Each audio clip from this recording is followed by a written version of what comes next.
মুভির শুরুতেই এমন একটি গোলকধাঁধা দেখা যায় যেখানে একবার কেউ ঢুকে পড়লে আর বের হতে পারে না।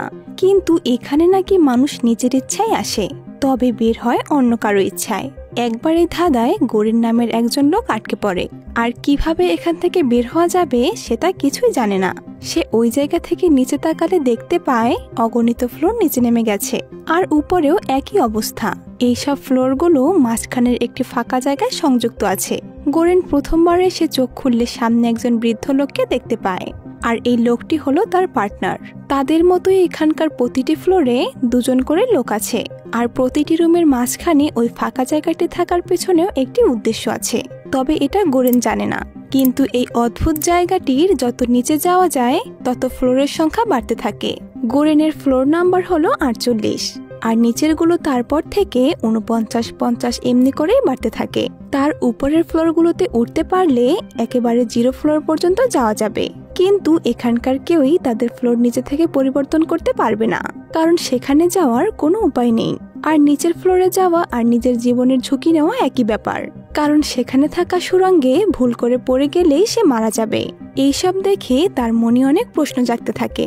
তখন গোরেনের এমন হাবভাব দেখে ওই লোকটা তাকে জিজ্ঞেস করে, আজকে হয়তো তোমার এখানে প্রথম দিন, আমি এখানকার অনেক কিছুই ভালো করে জানি। এটা শুনে গোরেন কিছুটা অবাক হয় এবং তাকে জিজ্ঞেস করে এই রুমের মাঝখানে এই জায়গাটা কেন রাখা হয়েছে। উত্তরে লোকটা বলে, একটু অপেক্ষা করো, সবটা বুঝে যাবে। এই লোকটার নাম ছিল ত্রিমাগাসি। গোরেন ত্রিমাগাসিকে আরো প্রশ্ন করতে আরম্ভ করে। সে জানতে চায় এখানকার আইন কানুন কেমন, আর এখানে কেমন সুযোগ সুবিধা দেওয়া হয়, এখানে কি কাজ করতে হবে। এসব শুনে সে বলে, এখানে আমাদের কোনো কাজই করতে হবে না, শুধু খাবার খেয়ে টিকে থাকতে হবে। এসব বলতে বলতে তখনই উপর থেকে একটা প্ল্যাটফর্ম সে ফাঁকা জায়গায় নেমে আসে, আর গোরেন দেখে ওই প্ল্যাটফর্মে অনেক এলোমেলো খাবার আছে। এটা দেখে গোরেন বুঝে যায় এসব উপরে থাকা লোকেরাই করেছে, আর এত সব খাবার উপরে থাকা 47টি ফ্লোরের লোকেরা খাওয়ার পরেই তাদের এখানে এসেছে। খাবারের এমন বাজে অবস্থা দেখে গোরেনের খাওয়ার প্রতি রুচি আসছিল না, কিন্তু ত্রিমাগাসি মজা করে ওই খাবারগুলো খেতে থাকে। গোরেন সেখান থেকে শুধুমাত্র একটা আপেল রেখে দেয়। একটু পরেই তাদের খাওয়ার নির্ধারিত সময় শেষ হয়ে যায়, আর পুনরায় প্ল্যাটফর্মটির নিচে চলে যেতে থাকে। কিন্তু ত্রিমাগাসি তখন সেই খাবারের উপর থুতু ফেলতে থাকে। এসব দেখে গোরেন প্রচুর রেগে যায়, কারণ নিচে থাকা মানুষগুলোকেও তো এই খাবার খেতে হবে। কিন্তু ত্রিমাগাসি বলে, আমাদের উপরে থাকা লোকেরা এই খাবারের আগে থেকে থুতু দিয়েছে, আর ওরা করতে পারলে আমিও করতে পারি। এসব কথা বলার পেছনেও কিছু উদ্দেশ্য আছে, আর সেটা মুভির শেষেই জানা যাবে। মুভির এই পর্যায়ে দেখা যায় গোরেনের রুমের তাপমাত্রা আস্তে আস্তে বেড়ে যাচ্ছে। কারণ জিজ্ঞেস করলে ত্রিমাগাসি গোরেনকে জানায় এখানকার নিয়ম ভাঙলে এমনটাই হবে, কারণ যতক্ষণ ওই প্ল্যাটফর্ম সামনে থাকবে ততক্ষণই তারা খাবার খেতে পারবে। আর গোরেন যেহেতু ওই আপেলটা নিজের সঙ্গে রেখে দিয়েছে, সেজন্যই এমনটা হচ্ছে। আর এই জিনিস ফেলে না দিলে তাদের এখানে গরমে সিদ্ধ হয়ে মরতে হবে। আর এটা শুনে গোরেন তাড়াতাড়ি আপেলটা নিচে ফেলে দেয়, আর সাথে সাথেই তাদের রুমের তাপমাত্রা আবারও আগের মতো হয়ে যায়। গোরেন তখন নিচের ফ্লোরের লোকেদের সাথে কথা বলার চেষ্টা করে। এটা দেখে ত্রিমাগাসি তাকে আটকায় আর বলে, ওরা আমাদের একটু খাবার খেয়ে বেঁচে থাকে, ওদের সাথে আবার কিসের কথা। আর তাছাড়া উপরের লোকেরাও আমাদের কোনো কথাই শুনবে না, কারণ ওরা আমাদের থেকে উপরে আছে। কিন্তু ত্রিমাগাসির বলা এসব কথা গোরেনের কাছে খুবই অদ্ভুত লাগে, কারণ গোরেনকে তো কেউ এখানে নিয়ে আসেনি, সে নিজের ইচ্ছায় এসেছিল। কিছু মাস আগে গোরেনের শহরে একটি কোম্পানি এসেছিল, আর তারা যে অফার করেছিল সেখানে বলা ছিল তাদের কোনো কাজই করতে হবে না, তারা শুধু একটা এক্সপেরিমেন্ট করবে। সেখানে আরো লেখা ছিল গোরেন কিছু লোকেদের সাথে 3 মাস থাকবে, তার বিনিময়ে প্রত্যেককে তারা $1 মিলিয়ন করে পুরস্কার দেবে। আর গোরেনের টাকার অনেক প্রয়োজন থাকায় সে এই জায়গায় নিজের ইচ্ছায় এসেছিল, কিন্তু গোরেন তো ভাবতেও পারেনি যে এমন একটা জায়গায় তাকে থাকতে হবে। এটা শুনে ত্রিমাগাসি বলে, তোমার 3 মাসের কথা কে বললো? আমি তো এখানে প্রায় 1 বছর ধরে বন্দী হয়ে আছি, আর এই 1 বছরে আমি প্রায় 12টা ফ্লোর ঘুরে ফেলেছি। ত্রিমাগাসি আরো বলে, এখানে প্রতি মাসে একটা নির্দিষ্ট তারিখে তাদের ফ্লোর চেঞ্জ করা হয়। যদি ভাগ্য ভালো থাকে তাহলে উপরের ফ্লোরে যেতে পারবে, নয়তো নিচের ফ্লোরে যেতে হবে। এটা জানার পর তো গোরেন আরো বেশি শকড হয়ে যায়, কারণ 48 নম্বর ফ্লোর হওয়ায় তারা কোনো রকমে খাবার পায়, কিন্তু নিচে গেলে তো সেখানে কোনো খাবারই বেঁচে থাকবে না।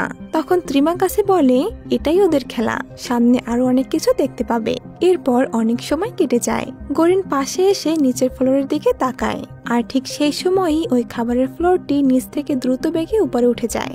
তার মানে এই প্ল্যাটফর্ম একদম নিচের ফ্লোর থেকে এখন আবার ফিরে এসেছে। পরদিন আবারও সেই একই নিয়মে খাবার চলে আসে। ত্রিমাগাসি তো সেগুলোকে গোগ্রাসে গিলতে থাকে, কিন্তু গোরেন আজকে ওইসব এঁটো খাবার খাওয়ার প্রতি কোনো রুচি করতে পারছিল না। খাবার খাওয়া হলে আজও ত্রিমাগাসি ওই খাবারে থুতু দেয়, কিন্তু এবার গোরেন তাকে কিছুই বলে না, কারণ এতে ত্রিমাগাসি বদলাবে না। গোরেন তখন তাকে জিজ্ঞেস করে এই জায়গায় মোট কতগুলো ফ্লোর আছে। উত্তরে ত্রিমাগাসি বলে আমি তেমন নিশ্চিত হয়ে বলতে পারবো না, কিন্তু আমি একদিন 137 নম্বর ফ্লোর পেয়েছিলাম, আর তার নিচেও ঠিক এমন আরো ফ্লোর ছিল। ত্রিমাগাসি আরো বলে ওই 1 মাস ধরে সেও তার পার্টনার খাবারের থালাগুলো চেটে চেটে কোনোভাবে বেঁচেছিল, আর 1 মাস পর যদি তাকে আবারও নিচে পাঠাতো তাহলে সে আর হয়তো বেঁচে থাকতো না।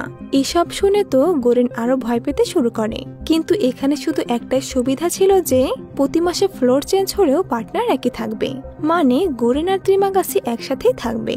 আর এখানের আরো একটা নিয়ম হলো এখানকার সবাই তাদের পছন্দের কোনো একটা জিনিস তাদের সঙ্গে রাখতে পারবে। গোরেন নিজের সাথে করে একটা বই নিয়ে এসেছিল। ত্রিমাগাসিকে জিজ্ঞেস করলে সে একটি ছুরি দেখিয়ে বলে সে এটা নিয়ে এসেছিল। এটা দেখে তো গোরেন একটু অবাক হয়ে যায়, আর ভাবতে থাকে প্রতিটি ফ্লোরে যদি একজন করে টিমমেট থাকার কথা, তাহলে ত্রিমাগাসির সেই আগের টিমমেট কোথায় গেল? সে কি তাহলে 132 নম্বর ফ্লোরে থাকাকালীন তার পার্টনারকে খুন করেছিল? কিন্তু ত্রিমাগাসি গোরেনকে এ ব্যাপারে কিছুই বলে না, সে নিজের বিছানায় গিয়ে শুয়ে পড়ে। পরদিন গোরেন সে ফাঁকা জায়গার আশেপাশে ঘুরে ঘুরে দেখছিল। হঠাৎই উপর থেকে একটা লোক নিচের ফ্লোরে পড়ে যায়। এটা দেখে সে আঁতকে ওঠে, আর এর কারণটা ত্রিমাগাসিকে জিজ্ঞেস করলে ত্রিমাগাসি বলে হয়তো ওই লোকটা অনেক দুর্বল ছিল, মনে হয় লোকটা অনেক বছর এখানে বন্দী হয়ে আছে, আর এসব সহ্য করতে না পেরে সুইসাইড করেছে। ত্রিমাগাসি আরো বলে উপরে ছিল তাতে কি, নিচের ফ্লোরে যাওয়াটা যে কতটা ভয়ঙ্কর সেটা অনেকেই সহ্য করতে পারে না। আর নতুন নতুন সব ব্যাপার জানতে পেরে গোরেন তো অনেক অবাক হতে থাকে। গোরেন এখানে এসেছে 15 দিন পার হয়ে গেছে, আর এখন সে ওই পরিবেশে নিজেকে মানিয়ে নেওয়ার চেষ্টা করছে। কিন্তু একদিন খাবারের প্ল্যাটফর্মের সাথে সেখানে একটা মেয়ে তাদের ফ্লোরে চলে আসে।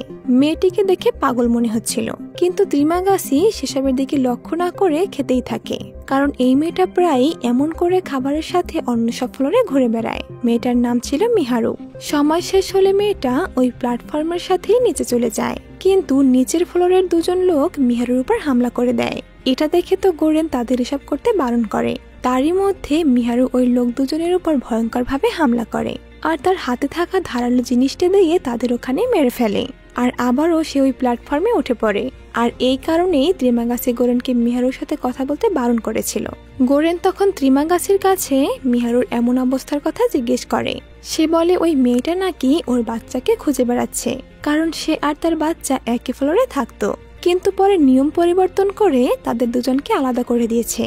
আর তখন থেকেই মিহারু শেষ ফ্লোর পর্যন্ত তার বাচ্চাকে খুঁজতে থাকে, কিন্তু এখনো সে তার বাচ্চাকে কোথাও খুঁজে পায়নি। ত্রিমাগাসি আরো বলে আমার তো মনে হয় মেয়েটা পাগল, কারণ এই জায়গায় 16 বছরের নিচে তো কোনো মানুষকে আনা হয় না, হয়তো বাচ্চাটাকে সে শুধু কল্পনাতেই দেখতো। এত কিছু জানার পর এবার গোরেন ত্রিমাগাসির মতো করে সময় কাটাতে শুরু করে, আর সে ত্রিমাগাসির সাথে মিলে একসাথে গোগ্রাসে খাবার খায়, আর অন্য সময় দুজন মিলে মজামাস্তি করে। আর এতে করে তাদের দুজনের মধ্যে ভালো একটা সম্পর্ক তৈরি হয়।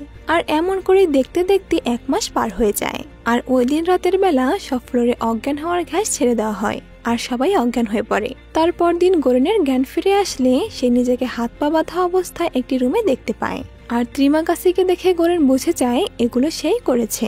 আর এবার সে এটাও বুঝে যায় ত্রিমাগাসি তার আগের পার্টনারকে মেরে ফেলেছিল, কারণ সে শুধু নিজের কথাই ভাবে। এতদিনকার সব বন্ধুত্বটাই ছিল ত্রিমাগাসির অভিনয়। সে শুধু গোরেনের বিশ্বাস জেতার জন্যই এগুলো করেছিল, কারণ সে বুঝে গিয়েছিল হয়তো তাদের পরের মাসে আরো নিচের ফ্লোরে পাঠানো হবে। আর তাদের সাথে ঠিক তেমনই হয়েছে। তারা এখন 171 নম্বর ফ্লোরে এসে পড়েছে। এখানে খাবার তো দূরের কথা, কোনো ছিটে ফোটাও আসবে না। এমন করে 1 সপ্তাহ না খেয়ে কাটিয়ে দেয়। তবে এবার সে খিদে সহ্য করতে পারছিল না। আর তখন ত্রিমাগাছি তার হাতে থাকা ছুরিটা দিয়ে গোরেনের গায়ের মাংস কাটতে থাকে। গোরেনের তো ভয়ানক যন্ত্রণা হচ্ছিল, কিন্তু ত্রিমাগাছি খাওয়ার জন্য যেন সাইকো হয়ে গেছে। তবে ঠিক সেই সময় খাবারের প্ল্যাটফর্ম করে মিহারু সেখানে চলে আসে, আর সে এসেই ত্রিমাগাছির উপর হামলা করে আর তার ছুরিটা নিয়ে তাকেই মেরে ফেলে। সে ছুরিটা নিয়ে গোরেনের দিকে আসতে থাকে।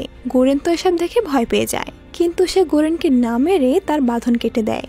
গোরেন নিজেকে ছাড়িয়ে সে ছুরিটা হাতে নিয়ে ত্রিমাগাছিকে চোখ বন্ধ করে অনবরত ছুরি দিয়ে আঘাত করতে থাকে, আর ওখানে সে অজ্ঞান হয়ে যায়। আর এবার মিহারু গোরেনকে রেখে আর যায় না। সে পানি এনে গোরেনের জ্ঞান ফেরায় আর তার দেখাশোনা করে। কিছুদিন পার হলেই মিহারু ত্রিমাগাছির শরীর কেটে খাবার বের করতে শুরু করে। আর এদিকে গোরেনের অবস্থা অনেক খারাপ হয়ে যাওয়ার কারণে সে গোরেনকেও ত্রিমাগাছির শরীর থেকে কিছু অংশ কেটে খাওয়ায়। গোরেনও এমন পরিস্থিতিতে এটা ছাড়া আর কোনো উপায় খুঁজে পায় না। এমনি করেই তারা দুজন 28 দিন পার করে দেয়। আর 29 দিনের দিন গোরেন অনেকটা সুস্থ হয়ে যায়। কিন্তু সেদিন মিহারু তাকে ওখানে রেখে সে প্ল্যাটফর্ম করে অন্য ফ্লোরে চলে যায়। আর সেদিন রাতে আবারও সবাইকে অজ্ঞান করে ফেলা হয়। তারপর দিন গোরেনের জ্ঞান ফিরলে সে তার সামনে একজন নতুন পার্টনারকে দেখতে পায়। একজন মহিলা তার কুকুরটিকে নিয়ে এখানে এসেছে। এখন তারা 33 নম্বর ফ্লোরে এসেছে। এটা দেখে গোরেন কিছুটা স্বস্তি পায়, কারণ এবার তারা ভালো মন্দ খেতে পারবে। কিন্তু ওই মহিলাটিকে গোরেনের থেকে কিছুটা আলাদা লাগছিল। আর এখানে গোরেনের মনে পড়ে সে যখন ওই কোম্পানিতে নাম লেখাতে গিয়েছিল তখন এই মহিলার সাথে সে কথা বলেছিল। সে বলে তার নাম ইমোগিরি, কিন্তু সে কেন এই এক্সপেরিমেন্ট করতে এসেছে সেটা গোরেনকে জানায় না। কিন্তু তার কাছ থেকে গোরেন অনেক কিছুই জানতে পারে। সে গোরেনকে বলে এখানে 200টা ফ্লোর আছে, আর একেবারে শেষের ফ্লোরগুলোতে তেমন কোনো নিয়ম নেই। সেগুলো থেকে কিছুটা উপরে অল্প কিছু নিয়ম আছে, তবে একদম উপরে অনেক নিয়ম আছে, আর এমন করেই এটা চলে। কিন্তু গোরেন জিজ্ঞেস করে এসব কেন করা হচ্ছে, এতগুলো মানুষ যে মারা যাচ্ছে সেগুলো তারা কেন খেয়াল করছে না। উত্তরে সে গোরেনকে বলে আমরা এটা ভালো করে জানি যে এখানে কি হয়েছে, তবে তুমি একটু ভালো করে চিন্তা করে দেখো, আমরা এই জায়গায় 200 ফ্লোরের 400 মানুষের জন্য পর্যাপ্ত খাবারই দিয়ে থাকি। কিন্তু এখানকার সবাই যদি নিজের বেঁচে থাকার মতো করে খাবার খায় তাহলে এই খাবার একেবারে নিচের ফ্লোর পর্যন্ত সবাই খেতে পারবে। কিন্তু তা না করে উপরে থাকা মানুষরাই সব খেয়ে নেয়, আর সেই কারণেই নিচের কেউই খাবার খেতে পারে না। তবে ইমোগিরি কেন এখানে আসলো সেটা গোরেনকে বলে না, আর এই এক্সপেরিমেন্টের উদ্দেশ্যও বলে না। এরপরই সেখানে প্ল্যাটফর্ম করে খাবার চলে আসে। গোরেন অনেকদিন না খাওয়ার কারণে পাগলের মতো খেতে থাকে, কিন্তু ইমোগিরি তার কুকুরটাকে আগে কিছু খাইয়ে নিজে অল্প কিছু খেয়ে নেয়। আর সে নিচের লোকেদের জন্য প্লেটে খাবারগুলো সাজিয়ে দেয়। সে নিচে থাকা লোকেদের বোঝাতে থাকে এই প্লেটের খাবারগুলো যেন তারা খায়, আর তাহলে এই খাবার নিচে থাকা লোকেরাও খেতে পারবে। তাই আপনারা শুধু নিজেদের কথা না ভেবে নিচের ফ্লোরে থাকা লোকেদের কথাও একটু ভেবে দেখুন। কিন্তু লোকটা রেগে বলে ওঠে আমি 88 নম্বর ফ্লোর থেকে এসেছি, আর তখন আমার জন্য তো কেউ ভাবেনি, তবে আমি কেন ভাববো। মানুষের এসব স্বার্থপরতা দেখে গোরেন অনেক বিরক্ত হয়। পরদিন একইভাবে ইমোগিরি খাওয়া শেষ করে প্লেটে করে খাবার পাঠায়, আর আজও সে ওই লোকটাকে অনুরোধ করে, কিন্তু তারা কোনো কথাই শোনে না। তবে গোরেন এসব নিয়ে ভাবা বন্ধ করে দিয়েছে। কিন্তু ইমোগিরি এখনো নিচের লোকেদের তার কথা বোঝানোর চেষ্টা করতে থাকে, কিন্তু কেউই তার কোনো কথাই শোনে না। এসব দেখে একদিন গোরেন নিচে থাকা লোকেদের উপর ভীষণ ক্ষেপে যায়, আর চিৎকার করে বলতে থাকে তোদের কানের ভিতরে কি কথা যায় না, এরপরও যদি কথা না শুনিস তাহলে এই খাবারে একদম টয়লেট করে পাঠাবো, আর একটা খাবারও তখন আর তোরা খেতে পারবি না। এবার গোরেনের এই হুমকিটা কাজে লেগে যায়, আর তারা এখন অল্প করে খাবার খেতে শুরু করেছে।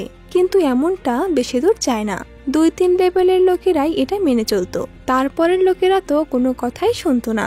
একদিন হঠাৎ করে খাবারের সাথে মিহারুকে দেখা যায়, কিন্তু তার শরীরের অবস্থা অনেক খারাপ হয়ে গেছে, তাই তারা মিহারুকে তাদের সাথেই রেখে দেয়। কিন্তু সেই রাতেই মিহারু ইমোগিরির উপর হামলা করে বসে, আর সে ইমোগিরির কুকুরটাকে মেরে ফেলে। তখন কোনোভাবে গোরেন মিহারুকে সামলে নেয়। পরদিন সকালে মিহারুকে ওই প্ল্যাটফর্মের সাথে নিচে পাঠিয়ে দেয়। এরপর সে ইমোগিরির কাছে মিহারুর ব্যাপারে জিজ্ঞেস করে। সে তখন বলে প্রায় 10 মাস আগে মিহারু ইন্টারভিউর জন্য গিয়েছিল, আর সে নিজের ইচ্ছায় এখানে এসেছে। আর সে এটাও বলে তার কোনো বাচ্চা নেই, তার হয়তো কোনো মানসিক সমস্যা আছে, কারণ এই জায়গায় 16 বছরের নিচে কোনো মানুষকেই আনা হয় না। আর এখানেই সে গোরেনকে নিজের এখানে আসার কারণটা বলে। ইমোগিরি বলে তার একটা ভয়ানক ক্যান্সার ধরা পড়েছে, সে এখন বেশি হলে ৩-৪ মাস বেঁচে থাকবে, আর সেজন্যই সে তার বাকি জীবনটা এই এক্সপেরিমেন্টের উপর ছেড়ে দিয়েছে। এমন করেই আরও ১ মাস পার হয়ে যায়, আর শেষ রাতে তারা দুজনে জ্ঞান হারিয়ে ফেলে। জ্ঞান ফিরে আসলে গোরেন নিজেকে ২০২ নম্বর রুমে দেখতে পায়। তার মানে ইমোগিরির কথাও সত্যি নয়, এখানে ২০২ এর নিচেও আরো অনেক ফ্লোর আছে। কিন্তু গোরেন ইমোগিরির বিছানায় তাকালে তাকে দেখতে পায় না। তখন গোরেন দেখতে পায় সে এই পরিস্থিতি সহ্য করতে না পেরে নিজেকেই শেষ করে দিয়েছে।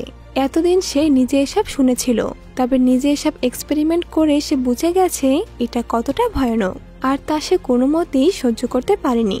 তার সব ইনফরমেশন মিথ্যা হয়ে গেছে দেখতে পেরে সে নিজে বেঁচে থাকার ইচ্ছেই হারিয়ে ফেলেছে। আর এখন গোরেনেরও কিছু করার ছিল না। সে প্রথম কিছুদিন এভাবেই না খেয়ে কাটিয়ে দেয়, কিন্তু খিদের কারণে সে উল্টাপাল্টা সব হ্যালোসিনেশন করতে শুরু করে।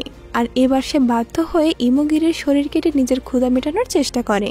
আর এমন করে ১ মাস পার করার পর গোরেন আবার ৬ নম্বর ফ্লোরে চলে আসে। আর এবার তার আগের পার্টনার মারা যাওয়ার কারণে বাহারাট নামের একজন নতুন পার্টনার পায়। আর এখানে গোরেন দেখতে পায় বাহারাট তার সাথে করে একটা বড় দড়ি নিয়ে এসেছে। সে যেহেতু যাবজ্জীবন সাজাপ্রাপ্ত একজন আসামি ছিল, তাই সে আগেই প্ল্যান করে নিয়েছিল পালানোর। সে তখন লেভেল ৫-এর লোকেদের কাছে সাহায্য চায়, তারাও সাহায্য করার জন্য রাজি হয়ে যায়। তখন বাহারাট তার সেই দড়িটা তাদের হাতে ছুঁড়ে মারে, আর খুশি মনে উপরে উঠতে থাকে। সে মনে মনে ভাবতে থাকে হয়তো এবার সে উপরে উঠতে উঠতে লেভেল 0-তে চলে যাবে, আর তারপর এখান থেকে বের হতে পারবে। তবে যখনই বাহারাট একেবারে কাছাকাছি পৌঁছে যায়, সে হাত বাড়িয়ে সাহায্য চাইতে শুরু করে। কিন্তু ঠিক তখনই উপরে থাকা সেই মেয়েটি তার মুখের উপরে টয়লেট করে দেয়, আর সে ওখান থেকে নিচে পড়ে যেতে শুরু করে। তবে গোরেন এসে তাকে বাঁচিয়ে নেয়। আর এবার বাহারাটও বুঝে গেছে তাদের উপরে থাকা কেউই তাদের এখন আর সাহায্য করবে না। সেদিন রাতে গোরেন তার সাথে ঘটে যাওয়া এসব কিছু বাহারাটকে বলতে থাকে। এসব শুনে সে অনেক অবাক হয়ে যায়। পরদিন টাইম মতো সেখানে খাবার চলে আসে, আর এমন সুন্দর খাবার দেখে তো তারা অনেক খুশি হয়ে যায়। কিন্তু সে নিজের মানুষদের কথা ভেবে অল্প অল্প খাবার খায়। তবে প্ল্যাটফর্ম নিচে গেলে সে দেখে নিচে থাকা লোকেরা খাবারের উপর হুমড়ি খেয়ে পড়েছে আর নষ্ট করছে। এসব দেখে তার অনেক খারাপ লাগে। সে এসব নিয়ে বাহারাটের সাথে অনেক কথা বলে, আর তারা দুজন মিলে এই ব্যাপারটার একটা উপায় খুঁজে বের করার চেষ্টা করে। কারণ গোরেন জানে নিচে থাকা মানুষগুলো কি অবস্থায় দিন কাটাচ্ছে, তাই সে কোনো সমাধান বের করার কথা ভাবতে থাকে। এর জন্য সে বাহারাটের কাছে সাহায্য চায়, কিন্তু বাহারাট বলে কি করে করবে, আমরা তো এটাও জানি না যে এখানে মোট কতগুলো ফ্লোর আছে, তাহলে কি করে আমরা আশা করব যে আমরা নিচে থাকা লোকেদের বাঁচাতে পারবো। তখন গোরেন তাকে বলে সে এটার একটা হিসাব করেছে। সে যখন নিচের ফ্লোরে ছিল তখন সে হিসেব করে দেখেছে যে ওই খাবারের প্ল্যাটফর্মটির নিচ থেকে আবার ফেরত আসতে কত সময় লাগে। আর যেহেতু এই প্ল্যাটফর্মটা প্রতিটি ফ্লোরে ২ মিনিট দাঁড়ায়, সেই অনুযায়ী এখানে মোট ২৫০টা ফ্লোর আছে। আর এখানে গোরেনের মনে পড়ে যায় মিহারু তো প্রতি মাসে এই প্ল্যাটফর্ম করে নিচে যেত, আর এরপর তাকে আর দেখা যেত না। তার তো কোনো না কোনো কারণ অবশ্যই আছে, তার মানে হয়তো এখানে কোনো বিপদ আছে। কিন্তু তাও গোরেন একবার ট্রাই করে দেখতে চায়। কিন্তু তাদের তো যে কোনো উপায়ে এখান থেকে বের হতে হবে। পরদিন তারা ওই রুমে থাকা বেডের শীট বের করে নিজেদের সাথে নিয়ে নেয়, আর খাবারের প্ল্যাটফর্মে করে নিচে যায়। আর তাদের ভয় দেখিয়ে বলে আজ লেভেল ৫০ পর্যন্ত কেউ খাবার খাবে না, কারণ তারা সবসময় ভালো খাবার খেয়ে এসেছে। এমন করেই তারা নিচে যেতে থাকে, আর কেউ তাদের সাথে ফাইট করতে আসলে তাদের তারা উচিত শিক্ষা দিয়ে দেয়। এরপর যেতে যেতে ৩৭ নম্বর ফ্লোরে তাদের সাথে একজন জ্ঞানী লোকের দেখা হয়। সে তাদের শান্তভাবে বলে তোমরা কি চাও। তার উত্তরে বলে আমরা এই নিয়মটা ভেঙে দিতে চাই। তারা আরো বলে আমরা সবাইকে বাঁচাতে চাই। এটা শুনে লোকটা বলে তোমাদের চিন্তা ভাবনা ভালো, কিন্তু এমনটা তোমরা আর করতে পারবে না। আর যদি তোমরা নিয়ম ভেঙে উপরে উঠে যাও তাহলে যে এইসবের পেছনে আছে সে তোমাদের ছাড়বে না। তার থেকে তোমরা হাতে কোনো সুস্বাদু খাবার নিয়ে নাও আর ওটা নিয়ে লাস্ট ফ্লোর পর্যন্ত চলে যাও। আর যখন ওই প্ল্যাটফর্মটা উপরে উঠতে শুরু করবে তখন ওই খাবারটা জায়গা মতো রেখে দেবে।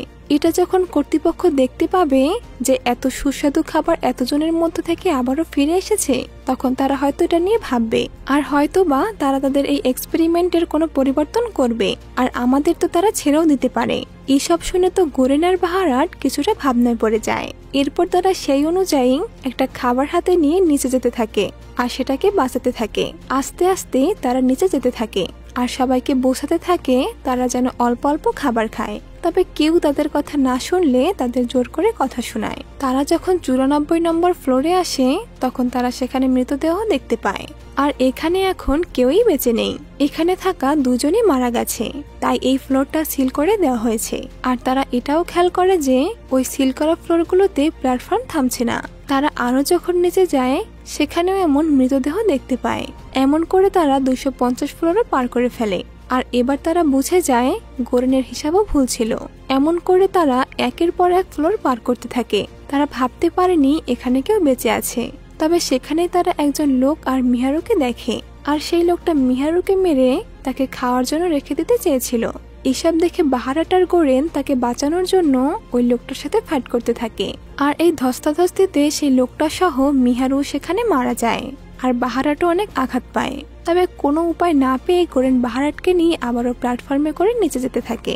আর এমন করে তারা নিচে নামতেই থাকে, কারণ ওইসব প্ল্যাটফর্মে কোনো মানুষই বেঁচে ছিল না। এমন করে তারা শেষমেশ একেবারে শেষ ফ্লোর 333 নম্বর ফ্লোরে এসে পৌঁছায়। তারা সেখানে নিচে যাওয়ার রাস্তা দেখতে পায়, কিন্তু সেখানে কোনো ফ্লোর ছিল না, ছিল শুধু অন্ধকার। আর সেজন্য তারা আবারও প্ল্যাটফর্মে উঠে উপরে যাওয়ার জন্য ওয়েট করতে থাকে। তবে তারা লক্ষ্য করে এই প্ল্যাটফর্মটি এখনো অপেক্ষা করছে, তার মানে হয়তো কেউ এখনো জীবিত আছে। আর এখানেই তারা একটা ছোট্ট বাচ্চা মেয়েকে খুঁজে পায়। আর এই বাচ্চা মেয়েটাই হলো মিহারুর মেয়ে, যার জন্য সে প্রতি মাসে সাথে করে খাবার বা মৃত মানুষের মাংস যা পারত তাই নিয়ে আসতো। এরই মধ্যে প্ল্যাটফর্মটি আরো নিচে চলে যায়, কিন্তু বাহারাটার গোরেন সেখানেই থেকে যায়। এদিকে ওই বাচ্চা মেয়েটি সেই খাবারটা দেখে ওটা খাওয়ার জন্য এগিয়ে আসে, কিন্তু বাহারাট সেটা দিতে চাইছিল না, কারণ এটা সেই শেষ আশা যার মাধ্যমে তারা খবর পাঠাতে পারবে। কিন্তু এই ছোট্ট মেয়েটার অবস্থা দেখে তারা সহ্য করতে পারছিল না। তারা বুঝে যায় সে 2 দিন ধরে কিছুই খায়নি, সেজন্য তারা ওই খাবারটা তাকে দিয়ে দেয়। আর ছোট মেয়েটা মন ভরে খাবারটা খেতে থাকে। এতদিন মেয়েটার মা ছিল, তবে এখানে আসার সময় সে মারা গেছে। সেদিন রাতের বেলা তারা দুজন ওই ফ্লোরে থেকে যায়। তবে রাতে গোরেন স্বপ্নে দেখে কেউ একজন তাকে বলছে আসল প্রতীক কোনো খাবার নয়, এই মেয়েটাই হলো তাদের সেই আশার আলো। আর তখনই গোরেনের ঘুম ভেঙে যায়। তবে ঘুম ভেঙে সে দেখে বাহারাটার বেঁচে নেই। উপরে সে মারামারি করতে গিয়ে সে যে বড় আঘাতটা পেয়েছিল তার কারণে সে রক্তক্ষরণে মারা গেছে। পরদিন টাইম মতো সেই প্ল্যাটফর্মটি নিচে চলে আসে। আর ঠিক তখনই গোরেন আর দেরি না করে বাচ্চা মেয়েটাকে নিয়ে প্ল্যাটফর্মে উঠে বসে। আর আস্তে আস্তে সেই প্ল্যাটফর্মটা নিচে অন্ধকারে যেতে থাকে। ঠিক তখনই গোরেন হ্যালোসিনেশন করতে থাকে। সে দেখে সেই পার্টনার ত্রিমাগাসি বলছে, তুমি তো আর প্রতীক নাও, তুমি কেন ওখানে আছো, তুমি আমার সাথে চলে আসো, মেয়েটাকে তুমি যেতে দাও। আর গোরেন তখন সে প্ল্যাটফর্ম থেকে নেমে যায় আর অন্ধকারের সামনে হাঁটতে থাকে। আর তখন সে প্ল্যাটফর্মটা ঝড়ের গতিতে উপরের দিকে উঠতে থাকে। আর এখানে এই মুভিটি শেষ হয়ে যায়। এবার এই মুভির মূল বিষয়গুলো জানা যাক। যদিও এই মুভিটি একটি কাল্পনিক ভাবনার উপর ভিত্তি করে বানানো হয়েছে, কিন্তু এই গল্পে আমাদের সমাজের বাস্তব সব খারাপ সিস্টেমকে রিপ্রেজেন্ট করে দেখানো হয়েছে। আর এই গল্পে প্রতিটি ফ্লোরকে ধনী আর গরিবের সাথে তুলনা করা হয়েছে। নিচের ফ্লোর যারা না খেতে পেয়ে মারা যাচ্ছে তারাই দুনিয়ার সব গরিব মানুষের কথা মনে করায়। আর এখানে ধাপে ধাপে এই ফ্লোরের মতোই মানুষের মধ্যকার বিভেদগুলো বোঝানো হয়েছে। আর এই গল্পের ত্রিমাগাসি নামের লোকটি আমাদের সমাজের সেই সব স্বার্থপর লোকেদের রিপ্রেজেন্ট করে, যারা কেবল নিজেদের কথাই ভাবে। তারা শুধু নিজেকে উপরে উঠাতে যে কোনো কিছুই করতে পারে। আর বাহারাটের সাথে হওয়া ঘটনা থেকে বোঝা যায় সমাজের উপরের স্তরের কেউ এটা চাইবে না যে তার থেকে কেউ উপরে উঠে যাক। তারা সব সময় তাদেরকে নিচে ফেলে দেওয়ার চেষ্টা করবে। তারা সব সময় নিজেদের ভোগবিলাসের কথাই ভেবে যায়। আর এই পুরো বিষয়টা আমাদের চারপাশে ঘটে যাওয়া বাস্তব দৃশ্যের পরিপ্রেক্ষিতে বানানো হয়েছে, যেখানে উচ্চ আর নিম্ন স্তরের মানুষের মধ্যে যে কতটা ভয়ানক বিভেদ রয়েছে সেটা গভীরভাবে উপলব্ধি করা যায়। যদিও এই মুভিটি কিছুটা অদ্ভুতভাবে শেষ হয়ে গেছে, কিন্তু মুভির শেষে আমাদের কিছু ইঙ্গিত দিয়ে গেছে। আর যারা মুভিটি মনোযোগ দিয়ে দেখেছেন তারা অবশ্যই বুঝতে পারবেন আসলে কি সমস্যা ছিল আর এই সমস্যার সমাধানই বা কি হবে। কেউ যদি বুঝতে পারেন তাহলে অবশ্যই কমেন্টে জানাবেন। এতক্ষণ মনোযোগ সহকারে সম্পূর্ণ ভিডিওটি দেখার জন্য অসংখ্য ধন্যবাদ।